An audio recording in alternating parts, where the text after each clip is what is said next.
What is up, everyone, and welcome to some more F1 23 My Team Career Mode. We're finally back. I had the weekend off. I was away from home, but I am here and I am ready to take part in the Azerbaijan Grand Prix. And I have to admit, I am not looking forward to this one. If you have watched either of the Azerbaijan Grand Prix that we have done so far in this My Team Career Mode, you'll know that this is probably my worst track on this year's game. If not for, the likes of China and Mexico also being on the calendar, which, to be fair, I had a pretty good result in Mexico last season, so perhaps that's not 100% true. But, yeah, this is certainly right up there with the worst tracks on the calendar for me. So I think that this could be a fairly difficult race for us today. Hopefully we'll be able to score at least a couple points. We've had a bit of a dry streak. We had no points in Australia due to a mechanical failure. We had no points in China due to having no pace. I'm hoping that we can finally put that right. It's a sprint weekend. We've got two opportunities to score points, and I'm hoping that we can take advantage of at least one of those. We are currently sat, I believe, in P5 in the Constructors' Championship, and somewhere around P6-ish in the Drivers' Championship, maybe even further down than that. I can't quite remember, but either way, I will be looking to make my way up the order in both if we possibly can. Kevin Magnussen, our teammate, has been doing a fantastic job so far. He's had points finishes in all three of the races that we've done. He's yet to get a finish higher than 6th, I believe. But, all in good time. He just needs one sort of weird, crazy race, and he might be right up there. Alternatively, we could invest a little bit more in our performance facilities for the driver, and then maybe he will be able to sort of compete at an even higher level than he's already competing. But he's doing pretty well. He's been keeping me honest so far. We're fairly close to each other in the Drivers' Championship. Of course, I won that first race in Bahrain, and that's the only thing keeping me ahead of Kevin Magnussen in the Drivers' Championship right now. But he's been doing pretty well, and I fully expect that we will hopefully have him in the points this weekend, and with any luck, maybe I'll be there as well. However, in practice, we did it pretty much exactly as I anticipated we were going to. We were 1.6 seconds off the pace on the same compound of tyres. This was a qualifying pace run that I did, and it was still only good enough for a 1:41.2. I will be very, very surprised if we make it out of Q2 in qualifying. We should at least make it out of Q1 realistically, because there are still a number of teams on the grid who are slow enough to the point that they're not really able to compete with us on any occasion. But, yeah, Q3 might be difficult to make on this one, just due to the fact that my one-lap pace is pretty bad. But the one thing that was good about the practice there was I was actually a lot more consistent than I was expecting. So I'm hoping that can translate into the race a little bit, especially in the sprint. If I can do 9 consistently decent laps, maybe I can just about snag 1 point or something like that in the sprint, which will be the first time I've scored points since Bahrain, of course. So yeah, while we might be on a decent chunk of points, just simply due to the fact that we had that win, we have not had a good number of points finishes so far this season. I'm hoping to put that right here in Azerbaijan. However, it's a 142.2 for us on a set of soft compound tyres to kick things off, and well, given that we did a 141.2 in the first practice session, you would have to say that there's a lot of room for improvement here, and indeed I improved by nearly 2 seconds on my second run, so I have no idea what happened in that first run. But on another fresh set of soft compound tyres, we did a 140.3, and that is good enough to see us through in 15th, but only 15th, which means that someone in those bottom 4 teams has gone faster than I have, and that is a little bit embarrassing. Fastest time went to Charles Leclerc. He was dipping into the 138s. Meanwhile, I couldn't even get into the 139s. I was all the way down in the 140s. So, yeah, I think Q3 is going to be a very difficult place to find myself, as Fittipaldi, Tsunoda, Joe, Lawson, Stroll and De Vries are all eliminated there. It was Nico Hulkenberg who went faster than me, of the sort of bottom 4 teams, you would have to say, and yeah, I was only marginally faster than Logan Sargent as well, so I would not be surprised in the slightest if we found ourselves knocked out here in Q2, potentially as low as 14th or even lower than that if we don't get our act together compared to those Hasses, topping out at 218 miles an hour. It doesn't really feel fast enough. and we do a 141.6 on a used set of soft compound tyres. So we're definitely going to have to go again on a fresh set of soft compound tyres and see if we can improve by, again, around a second or so. As we make our way into the final sector, we're 8 tenths up, but this is not going to be enough to see us through to Q3. We need a lot more. Magnussen's on a 139.6, so we need roughly 2 seconds of improvement if we want basically any shot of making it through. And given that we're on a straightaway now, there's basically no more room for improvement. This is going to be a Q2 elimination for the first time in a while.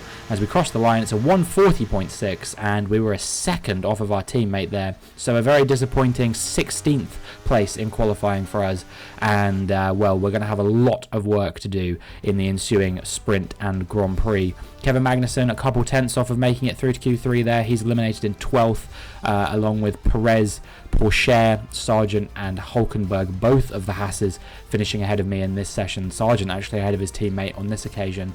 And, yeah, really, really disappointing for us. Dennis Hauger doing quite well in the Aston Martin, making it through to Q3 for maybe the first time ever, but certainly the first time in an Aston Martin, I think. So yeah, maybe he'll be able to grab some points in the Aston Martin and help his teammate Max Verstappen on the way to a Constructors' Championship victory for them. I believe they're currently leading it due to the fact that Max Verstappen has had 3 podiums from the first 3 races, including 2 wins, and he came second in the race that I won as well. So he's basically having as dominant a start to the season as he had in the actual 2023 Formula 1 season, which of course is over now. If anyone watched the Abu Dhabi Grand Prix at the weekend, then yeah, we will be struggling to find something to do for the next 3 months, but you can tune into these videos to keep yourself entertained during that period. But now it is time for us to get into the sprint for the Azerbaijan Grand Prix. Forget pit stops, forget fuel management, it's pedal to the metal all the way here as we get ready for today's sprint.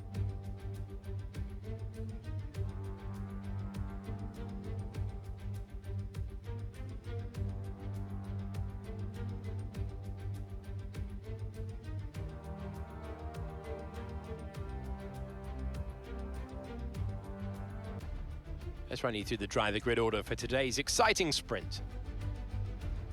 What a great lap from Alexander Albon yesterday. He'll start from pole position. And it's Charles Leclerc in P2.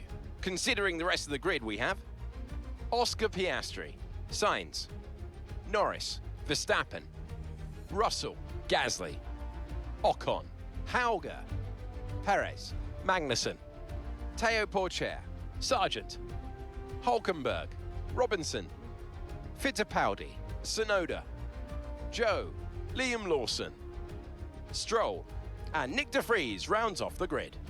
Which of these drivers will get pole position today? We will soon find out.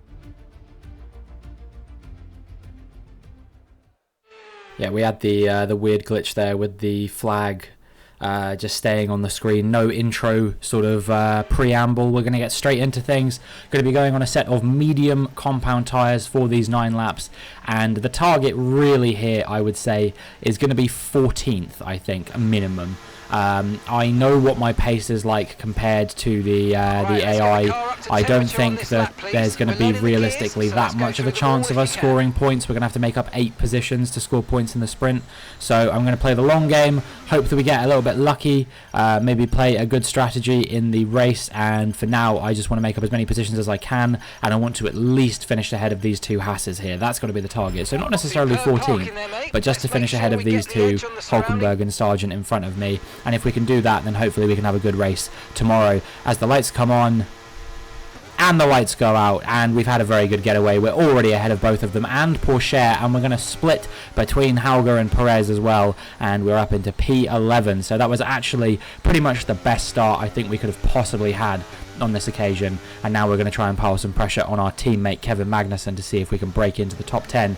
Of course, points only awarded to the top 8 on this occasion, so it will only be Ocon upwards that you can see in the distance who will be scoring points today, and they just seem to be breaking away from me in the straights. I wonder if this setup is not quite ideally optimized as we look for a move up the inside of Magnussen there, but he closes the door and both of us have to kind of back out of the situation that we found ourselves in. So yeah, costing us both a little bit of time there, but Magnussen isn't isn't going to think too much about it. He's going to break away from me, and we're going to find ourselves in P11, and sooner rather than later we might find ourselves out of his DRS range. The struggles that I have here in Azerbaijan, as I'm sure you've probably witnessed in the video so far, but if not, you're definitely going to become aware of them, is one, I seem to have absolutely no exit speed on the exit of most of the corners around here, as I check my car for damage there and go over the track, so we need to be careful not to get any more track limits warnings. We don't want to get a penalty. But the other struggle I have here is that the braking performance of the car, again, just seems to be absolutely rubbish. It seems to be basically non-existent, and so I'm braking for the corners way earlier than the rest of these guys are just to make the corner, and in doing so, I've ceded position to Sergio Perez already. You saw that a little bit earlier. He just outbraked me into a corner where you should never, ever be able to overtake somebody, and he did it with relative ease. It was pretty trivial for him, all things considered. We are going to see if we can try and get him back now as we go on the run down to turn 1 on lap 2. We're going to see if we can outbrake him, but no, there's basically no chance for me to outbrake him, or to outbrake anyone for that matter. It's not about having confidence on the brakes, it's about this is the braking performance of the car. You can see the racing line quite clearly is telling me where to brake. If I were to brake where it was actually telling me to brake, I would go sailing straight into a wall around here. So I have to be so careful. I have to brake way earlier than it's saying. And you see, I actually made a pretty good apex there, but Sergio Perez did a bad job of it that time as we dive up the inside of him. Pretty non-conventional overtaking position once again, but sometimes you just have to do what you have to do, and we have made our way through and into P11. Once again, we're going to see if we can try and hold on to this for as long as we possibly can. We make our way onto the following lap, and towards the end of the following lap indeed, lap 3 here, and Sergio Perez is of course going to have DRS now, as is Dennis Hauger behind, so if we're not careful we could lose not one but two positions. We tuck into the slipstream of Sergio Perez for a little bit there, and that allows us to make sure that Dennis Hauger does not get ahead of us just yet, but Sergio Perez now will be looking to break away from me sooner rather than later. We break a little bit late into that next corner, and that is more than enough to now allow Sergio Perez to start breaking away from us a little bit, and I feel like that is probably going to be the end of our chance of getting a P11 here, but that is okay because we still have lots to play for. We are comfortably ahead of one of the Hasses certainly, and there is another one which is still a little ways back from Porsche, so I am hoping that we will be able to beat not one but both of them. If we can keep Hauger and Porsche behind here, that would be a big bonus, but unfortunately Dennis Hauger with that supreme braking performance just seems to have my number, and by the time we get to the exit of the corner, he's already 5/10 ahead of me, keeping in mind that we were basically level going into the corner. He just has such superior car performance over me. He's got better exits, better entries to the corner, pretty much everything just seems to be coming up Dennis Hauger compared to me for him. So yeah, I basically had no chance of contending with him, and now I've got to do everything I can to try and keep Teo Porsche behind as we make our way to the end of the lap now. No point showing you the middle sector, it's very processional through there. It's just about making sure that you can do everything in a quick enough manner. Nobody's going to be overtaking you there, but Teo Porsche will be overtaking me into turn 1 on lap 6, but we are going to try and hold it round the outside of him, and on this occasion we actually do manage to stay ahead of him now. I'm going to see if I can keep him behind for the duration of this next DRS zone. I actually do seem to have a little bit of pace through those first couple of corners sometimes, so when I get there ahead it allows me to stay ahead of them. But meanwhile Hauger has already broken away 2.7 seconds up the road, just to give you an idea of how slow I am compared to these guys. Hauger overtook me about 2 laps ago, so he's breaking away at a rate of about 2 seconds per lap. Yes, I was marginally held up by Teo Porsche before when he overtook me into the first corner, which he's going to try and do again here, and I think he's going to be slightly more successful with it this time.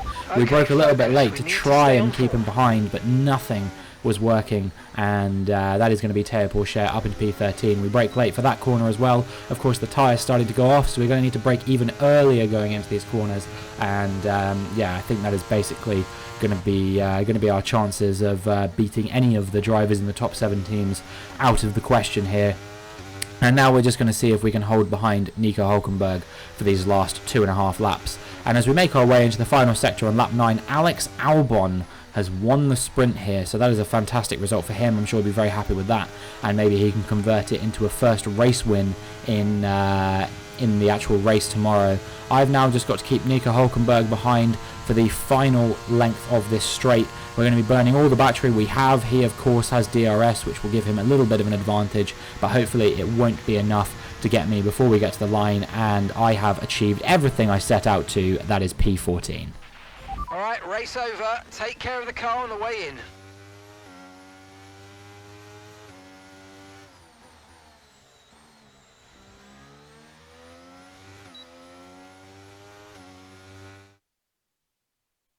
So let's have a look then at the drivers' standings. The gap at the top of the championship has been cut down after a difficult race for our championship leader. The grid is set then, so that just leaves the race itself. Join us tomorrow, where we'll be live with all the action, and until then, goodbye. Well, Max Verstappen, who has had a pretty much perfect start to the season so far, fails to score a point in that sprint, finishing 9th. Magnussen gets himself into the top 10, putting himself in a very good position to score at least a few points for tomorrow. Alex Albon leads home a 1-2 in the sprint, and it was just 14th for us, unfortunately. So we are definitely going to need a stronger performance tomorrow, hoping I can get a similar start to that I had in the sprint here just now, and hopefully we'll be able to at least break into the top 10. And maybe if we can only score 1 or 2 points, get a P9 or 10, something like that, that will be more than enough for me to be content with the performance that we've shown. But yeah, it's gonna be a tricky one. Definitely not a track I'm super comfortable around. So we'll see what we can do as we get into the Azerbaijan Grand Prix. Good afternoon and welcome from Baku. This was the arena, if you think back to 2017, of one of the most eventful races of modern history, with controversy behind the safety car, last-second overtakes, and a historic podium for Williams and Lance Stroll. Let's find out what lies in store for us this year. It's time for the Azerbaijan Grand Prix. Baku City Circuit then, it's an unpredictable 3.7-mile track around the streets of the Azerbaijan capital. 20 turns for our drivers to navigate today, including the infamous Turn 8, one of the tightest and most challenging corners of the season. It's time to see how our drivers are stacking up after yesterday's exciting qualifying session. Alex Albon will lead us away from pole position, and Oscar Piastri completes the front row. Looking down the rest of the grid, we have Leclerc, Norris, Sainz, Russell, Ocon, Gasly, Verstappen, Magnussen, Perez, Hauger, Teo Porcher, Robinson, Sargent, Tsunoda, Fittipaldi, Joe, Liam Lawson, Stroll, De Vries, and Nico Hülkenberg rounds off the grid. Now, it's almost time for lights out, so let's go down to the track. And here, of course, is Anthony Davidson. Now, can I get your take on Max Verstappen? Joined once again by Anthony Davidson in the commentary box. And they've suffered a grid penalty due to taking a new engine. It could mean a tough race in store. But on the bright side, at least those fresh components can help them maintain the power they need to come through the pack. I expect to see them take a more aggressive approach today to make up for the compromised start. So yeah, starting P14 on the grid here today, we're looking at the strategy, and it is suggesting that we do a one stop from the softs onto the mediums. I'm not sure about this one. I didn't know if the softs had that much tyre life around this circuit, but I'm choosing to trust it. 11 laps on the softs. What's the worst that can happen? I think I probably won't go for my signature undercut on this occasion. I don't think the tyres are going to be able to support that. I don't know if the mediums will be able to go sort of 17, 18 laps around here without sort of getting severe wear on them. One thing we do need to be cognizant of here, which I am going to keep an eye on, is the gearbox, which is already approaching sort of 65%, 70% wear, and we've got an entire Grand Prix ahead of us, so I'm going to need to have a good race with not too many gear shifts, which unfortunately this is a race that has a lot of gear shifts, so we're going to have to keep an eye on that. But we'll get ready to go now as the lights come on. and the lights go out as we switch to the replay camera, and I am very much getting a good start here. You can see that I was blocked off slightly by, I believe that was an Alpine. I was like, no, it was actually an Aston Martin there, probably of Dennis Hauger, I think. Yeah, getting slightly blocked off there, and now I'm going to try and pile some pressure on him once again. We're going up the inside of one of the Aston Martins, not Aston Martins, one of the Red Bulls, and yeah, here we are battling away just ahead of, I believe that is Sergio Perez, who had a poor start. Yeah, one of the Aston Martins directly ahead of me. I think that is Dennis Hauger, and we're going to see if we can try and get ahead of him as quickly as we possibly can as well. I'm keeping an eye on my teammate Kevin Magnussen there as well, who has not had an absolutely fantastic start. He's down to P11, sadly, just behind George Russell there, who's also had a really poor start in the Red Bull.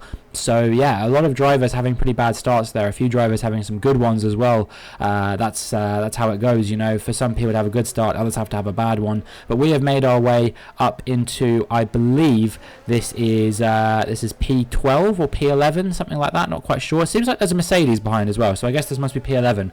Maybe we got Porsche off the line, and I didn't see it initially. But yeah, so P11 for us. Magnussen is in the points. He's in P10, and then he's got George Russell ahead of him.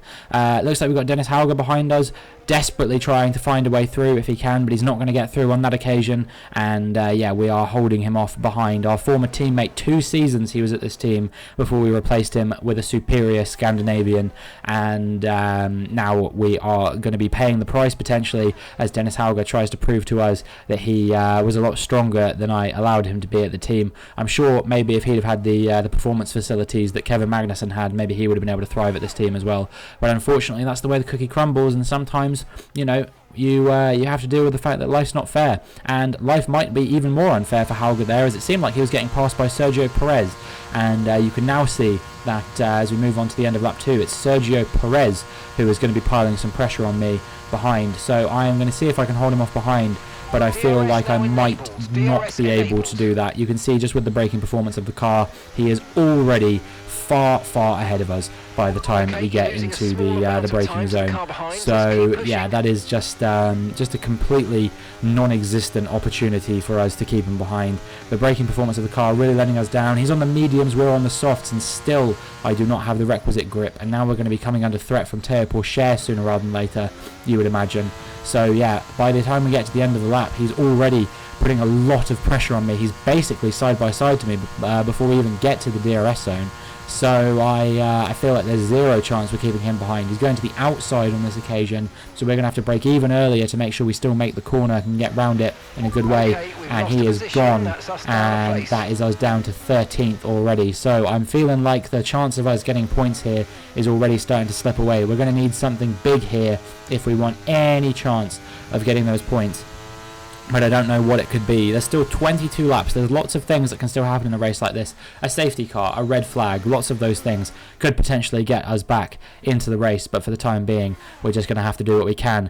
Carlos Sainz becomes the first retirement from this Grand Prix. He's got an engine failure in the back of that Ferrari just behind the white rear wing that he's currently running. There's a massive plume of smoke coming out the back of his car, and that is going to be the end of his race on just lap 5. Very disappointing for him, but he was not the only car to retire from the Grand Prix on lap 5. Here you can see Dennis Hauger trying to pile pressure on me once again to make his way through for what is now P12, and he goes for a gap that doesn't exist, and he absolutely smashes that Aston Martin to bits. And maybe what I said about Dennis Hauger was fair after all, as a virtual safety car has been upgraded to a safety car, and you would have to say that is not particularly surprising given the situation that we just witnessed. 2 cars DNF'd, including 1 scattering debris all over the track.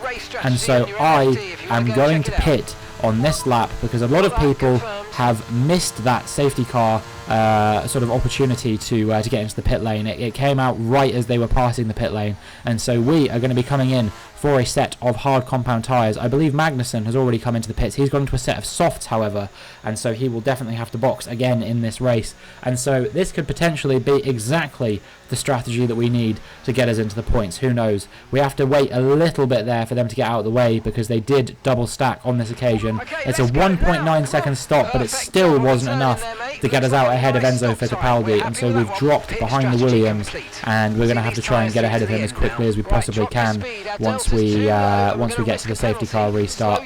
But yeah, we're on the same compound of tyres, and we're both going to be going to the end, so I'm going to have to make this a legitimate overtake. I can't bank on him pitting like I can with a number of these cars in front. Anyone on softs, probably anyone on mediums as well, you would wage to say is still going to pit. I feel like the hards are the only tyre that can get this whole way. Currently running down in 16th. A few cars took the opportunity to pit under the safety car. A few waited until the safety car came in to pit, and so that promotes us up to 14th. But already we're going to be coming under pressure from Lance Stroll here, actually, because I had an awful run through that first corner after the restart, and we've been pushed wide there, and that is just going to cause us to lose a lot of touch to Enzo Fittipaldi. But Hulkenberg in front of us is going quite slowly on those used medium compound tyres. He's one of the cars that chose not to pit under the safety car, and maybe he is regretting that, because he is going super slowly, being held up by Enzo Fittipaldi. We thought about diving up the inside there, but we chose not to do it. But we are going to out-drag him on the exit of that corner, and I cannot do that around Baku, so that is how bad his tyres must be. If I'm out-dragging him, you've got some serious problems, buddy. And now we're going to fast forward through the lap a little bit as we get through the technical section, the castle section, and into the end point of the lap, the last few straights where there might be some overtaking opportunities. De Vries, another driver here who's yet to pit on those medium compound tyres, he is going to be struggling quite a lot, and we use the opportunity to get ahead not only of him but also of Enzo Fittipaldi, and we are back up into P11, so hopefully we can stay here this time and not fall prey to the cars behind. Enzo Fittipaldi piling on a little bit of pressure, but we do manage to maintain this P11, just 1 point or one position away from the points, I should say. So hopefully we can get there very, very soon. As we make our way onto lap 10, you can see that Magnussen has been held up quite significantly, assumedly by a slow car that's in front of him. One of them is coming into the pits. That's Max Verstappen, who's coming off the hard compound tyres, so maybe he had some damage or something like that, not sure. Either way, the chances of him scoring points continue to slip through his fingers quite significantly here. Magnussen defending to the inside into turn 2, and I'm going to use the opportunity to sweep around the outside. And not only are we on for points, we're on for 2 points right now as we make our way up into P9, and now we're going to see if we can pile some pressure on Lando Norris on those soft compound tyres as well. But I imagine that he will be the one with the superior grip right now, and so we have to settle for P9 for the time being. We're going to be coming under threat from our teammate Kevin Magnussen. He's still on superior tyres. Even if we did make our way ahead of him, it was a very opportunistic move. I would wage to say that he is definitely the Jaguar with more pace this weekend, and so I don't fight it too hard. Defend to the inside, so that allows him to have a good run through turn 1, and he is through, and we are back down into P10. But if you think I'm letting anyone else go that easily, you are sorely mistaken, because I am absolutely desperate to hold on to at least 1 point. You know, any amount of points I can get is perfect, but the more points I can get, the better, because I still want to be a force in this championship fight. And with Verstappen out of contention in this race for major points, certainly, but definitely there is the opportunity for him to score no points here. I think that we have a really good opportunity to actually get back in the championship fight a little bit, and maybe it's not already over as I thought it might be.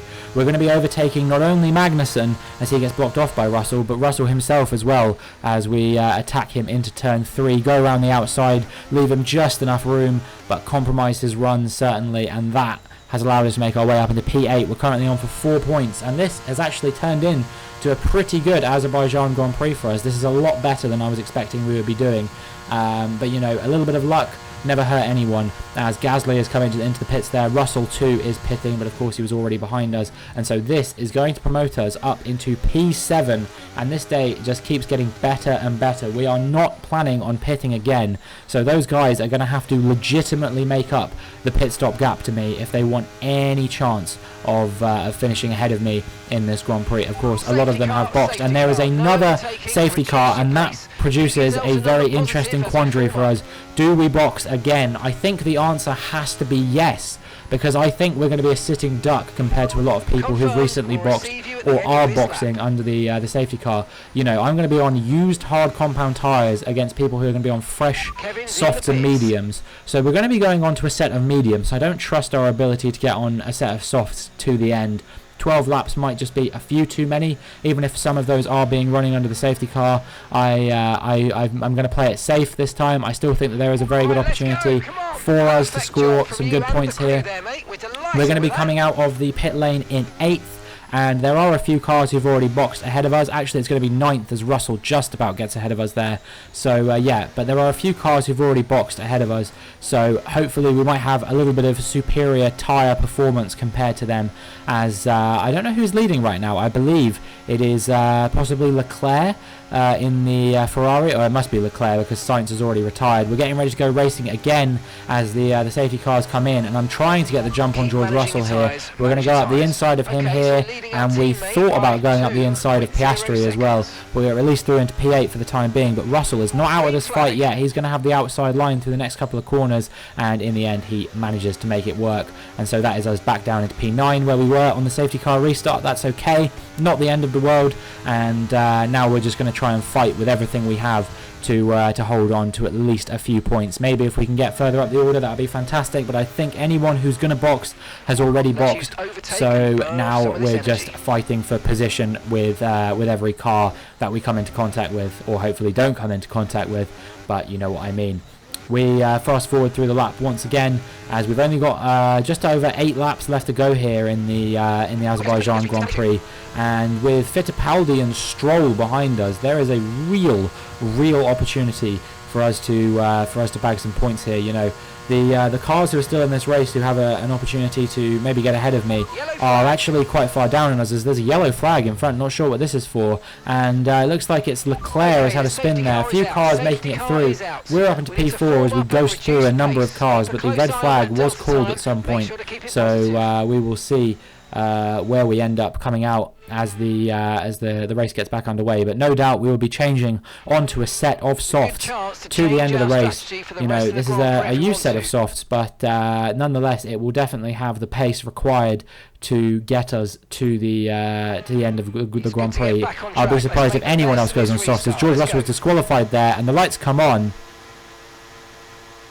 And the lights go out as we switch to the replay camera once again. Starting P5 here, we're going to be diving up the inside of the Ferrari of Leclerc immediately, and we're also going to be putting Gasly under pressure there as well, as Ocon gets ahead of Leclerc. The Alpine's in 4th and 5th at the moment. Yes, Gasly did drop off the podium to me, and we're currently fighting for a podium position. Yes, we've been incredibly lucky in this Grand Prix, but you know, after the likes of Australia, where we were incredibly unlucky not to score any points, I think it's nice that we're getting a little bit of luck here, and I'm going to take it, and I am not going to let it go. We're going to be fighting tooth and nail for every position from now on, as we see if we can maybe even catch up to Perez and Norris. But we're 2.5 seconds down on Perez by the end of the first lap of the restart, so I'm going to say that's probably not happening. Nothing more than P3 is going to happen on this occasion, and with Gasly piling the pressure on, we are going to be struggling to keep him behind. He doesn't even have DRS yet, such is the nature of the situation we find ourselves in. You know what we're dealing with here. You saw what qualifying was like. We do not have the pace to fight with anyone on the same compound of tyres, certainly not anyone in the top 7 teams. So this is just going to be a case of defence. We're not getting that position back to Gasly now. It's not going to happen. We've just got to move on from it and try and get back as many positions as we possibly can. Hold on and defend as many positions as we possibly can for the next 4 laps of the Grand Prix. Next up is Gasly's Alpine teammate Esteban Ocon. 2 drivers I both tried to sign during the winter break. Neither of them wanted to come, and well, they are certainly proving to me why it was right of them to stay at Alpine, who are having a very solid race here in Azerbaijan. 3rd and 4th, potential for a double podium if they can catch up to the Red Bull of Sergio Perez, who is a little bit further ahead, although actually he's overtaken Norris now by the looks of things. So Perez from 11th on the grid, currently leading the Azerbaijan Grand Prix with less than 4 laps to go. There is a very real opportunity for him to win this one, as we are just going to see how many positions we can hold on to now. Things are getting desperate here. Albon, the pole sitter, is all the way down in P7, so he's had an absolutely awful situation. I think he got slightly blocked by Leclerc after Leclerc had that spin, and now he's making his way through on me once again up into P5, And yeah, I think we can say goodbye to any chance of beating the Ferrari here, as he's going to be trying to salvage as many points as he can. He'll be gutted not to come away with the race win here. He'll feel like he deserved it, but of course, if you make that mistake, you have to pay the consequences, and that is exactly what Leclerc is doing currently in P5. He'll be trying to make up a few more positions, but with only a couple laps left to go, he's going to have his work cut out for him to catch those Alpines, who are kind of in a bit of a no man's land at the moment, just racing with each other really. And well, let's hope that doesn't end in tears like it often does. We do manage to stay ahead of Verstappen through the DRS zone on this occasion, but I wouldn't be surprised if we come under a bit of threat from him. And actually, he's going to dive up the inside at turn 2, but he's compromised his run here, so maybe there is an opportunity for us to actually get him back for a change. That almost never happens during this DRS zone, but this time it just might. I've been burning lots of battery because we can afford to, because we've saved it throughout the Grand Prix, maybe more than we should have done, honestly. And yeah, that allows us to get back up into P6, currently fighting for 8 points, and we'll lose 2 points for every position we lose down to P9. And then yeah, obviously from there it'll be 2 points for 9th or 1 point for 10th. So yeah, we're gonna just have to hold on to as many points as we possibly can. But Albon there making a bit of an overtake. We do make a bit of contact with his rear, but nothing that's going to cause any damage. But Albon making his way through for P6, he'll be very disappointed. I think he was just a little bit of a passenger in the Leclerc situation. I still don't know what Russell got disqualified for. It was on the safety car restart. He just seemed to immediately get disqualified. So I don't know what that was about. And then I think Piastri DNF'd basically immediately off the restart as well, which I didn't really touch upon. So yeah, we've had 4 people out of this race, 2 mechanical failures, 1 crash and 1 disqualification. And as we make our way to the end, we're now just going to have to hold Verstappen off for 1 more DRS zone, and if we can do that, we will be walking away with the P7 here, 6 points, which, you know, given the last couple races we've had and the fact that I didn't think I'd score any points at all in Baku, I am more than happy with. But we just have to hold him off just a little bit longer. He is just over 1/10 behind us. We are burning all the battery we have, but he has the DRS. Will it be enough for him to make the overtake? I don't think it will, as we cross the line to take P7. At a place where it is so easy to find the wall, they've found the top step of the podium. The celebrations begin in Baku. What do you think it was, Ant, that gave them the edge over the competition today? I think the key here was just the quality of the racecraft, you know? I mean, how many overtakes did they make overall? I'm sure we have a stat person keeping score somewhere, and it was fantastic to watch, wasn't it? This is a strategic sport at the end of the day, but it's always really gratifying to see close-fought battles on track. It's what all the fans are after. The drivers are en route to the podium as we speak. What a fantastic win for the Red Bull team. They've performed exceptionally today, keeping us firmly on the edge of our seats throughout the entirety of the race. Congratulations to everyone at the team. The King of Baku returns to the throne. Sergio Perez wins the Azerbaijan Grand Prix from 11th on the grid. An absolutely stunning drive from him. Yes, he got very lucky with the safety cars and the red flag. But, you know, one thing you need in Formula 1 is luck if you ever want to succeed. He is flanked on the podium by Lando Norris and Pierre Gasly in the Alpine, who will be very, very happy with that result, I am sure. But for us, it is just P7, but still, nonetheless, a good haul of points for Jaguar. So let's review the updated drivers' standings. Not the result our points leader wanted, but it certainly makes things interesting going forward. Some amazing talent out there on track today, but Anthony, who would you pick as your driver of the day? Well, there was a lot of incredible driving out there today, but if I had to pick someone, it's got to be Sergio Perez. Fantastic driving. It's time to check out the constructors' standings. Red Bull take over as championship leaders. There is also a strong showing from the Mercedes team today as they make their way up the standings.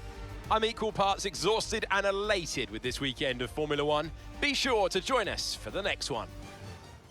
Well, this is shaping up to be a very interesting fight in both championships. Sergio Perez takes over P2 in the Drivers' Championship after a great win here. Lando Norris's P2 in the race was enough for Mercedes to actually move ahead of us in the Constructors. So despite the fact that I scored some points here today when I didn't really expect to, we still actually moved down in the Constructors' Championship.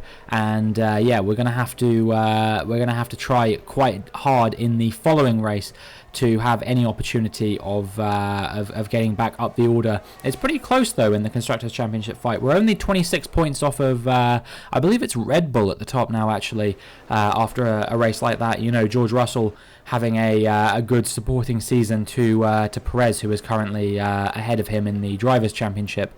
And yeah, unfortunately for Verstappen and Aston Martin, Dennis Hauger not quite achieving the same things. He of course had that big crash here in the race, if you remember that. It was quite a while ago. This has been a pretty long video, but sprint weekends often can be the most chaotic and also the longest to make. So yeah, I'm actually pretty proud of myself that for once I've managed to make this entire video in one day. Usually it takes me 2 just to get one of these videos done. So yeah, I'm happy about that. Next up, I believe, is the Miami Grand Prix, and well, it's been a while since we've done one of those. It is a track I tend to enjoy quite a lot. Now that we've got a good engine in the back of the car, I'm hoping that that big long straight will not provide us the problems it did in the previous season, and yeah, hopefully we can have a solid race around there. But we need to start scoring some podiums again, I think. Now you know, we've got through a series of difficult races. I knew that China and Baku were going to be hard for me. That's why they were on the calendar. You know, I don't think it's fair to only race the tracks that you're good at. Sometimes you have to race the tracks that you're bad at, even if it is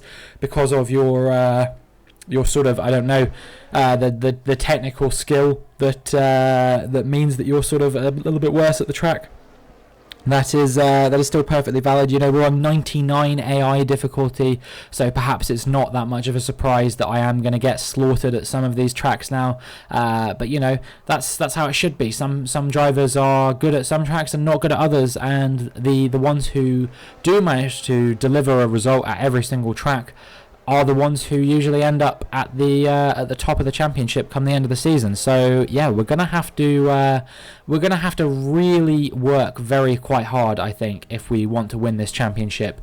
We are what 30 or 40 points down on Verstappen already, so it's going to be hard. We're going to have to work very hard to overtake him in the standings now, but it's not going to be impossible. You know, there's still 19 races left to go in this Formula 1 season. There are plenty of opportunities, a lot of strong tracks for me yet to come up, including, you know, Monaco has become actually a pretty good one for me in the last few seasons.